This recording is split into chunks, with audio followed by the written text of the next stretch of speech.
Today we're looking at section 1.4, which is about exponents in the intermediate math text. And so it's page 17 in your book. And so we've talked about exponents before. So just kind of a recap of the main parts of an exponent or an exponential expression. So your book has something like 3 to the 4th power. And we can remind ourselves that 3 is our base, or is an example of a base, and 4, that smaller raised number, is our exponent. And what the exponent tells us is how many of the base we have. So this says that we have 4 3's. So sometimes the assignment may ask you to rewrite the exponent or rewrite the expression without an exponent. Or it may say to expand the expression. What they mean is to notice that the base is 3, and we're going to multiply it times itself 4 times. Now, you may see the x. I know at some point we stop using the x for times and we'll use the dot. But I think for this example, they're still using the x for multiplication. So here we've written it without the exponent.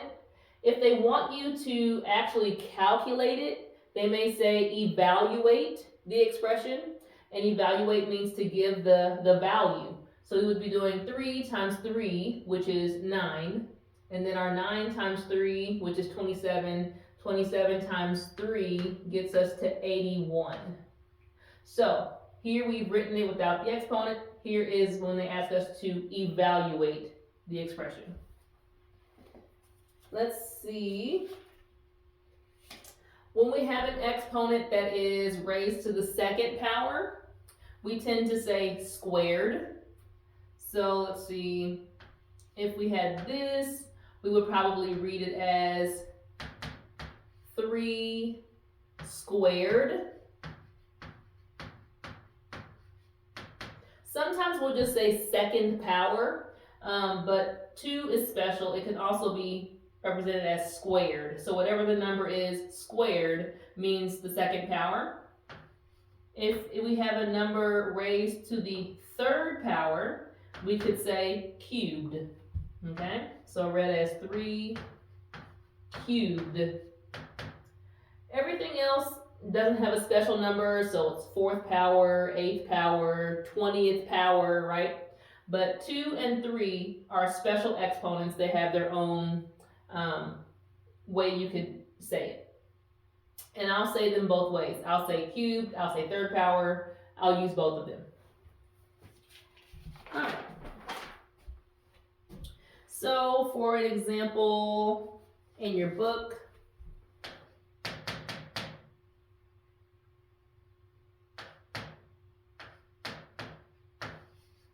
(1.4a),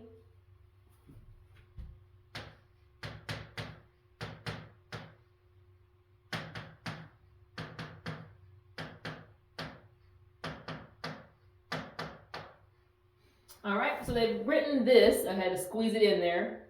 And the directions say to rewrite the group of factors using exponents. So we're going the opposite direction. Instead of going from the exponent and writing it this way, they want us to take this form and make it smaller or simplify it into that form.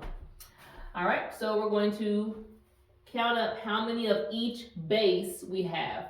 So I see I have 2 as a base and I have 5 as a base. So I would say 2 and then 1, 2, 3, 4, 5. So 2 to the 5th power. And then 5, I have 3 of them. So a base of 5 to the 3rd power, or cubed. So I've now rewritten it with exponents. Another way that we can use our exponents to kind of simplify how we write things comes up when we are writing prime factors. Instead of having to leave your prime factors out like this after you factored it, we can rewrite it with exponents to make it simpler or smaller. And that is example 1.4b.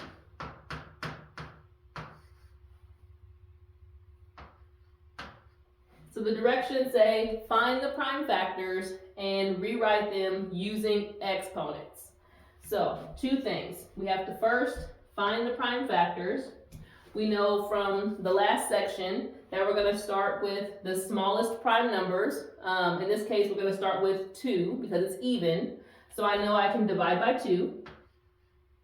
And I've got 36 divided by 2. Should give me 18. And then if I can divide by 2 again, I will. We'll keep using 2 until we can't use 2 anymore. So now I've got 18 divided by 2, which is 9.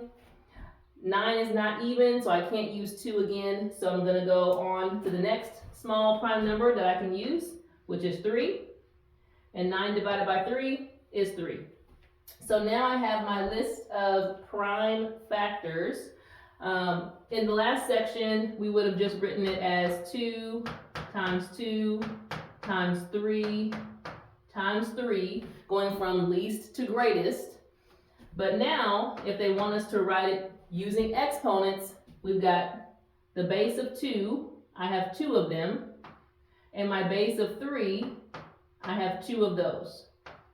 So I've got 2 squared times 3 squared as my prime factors.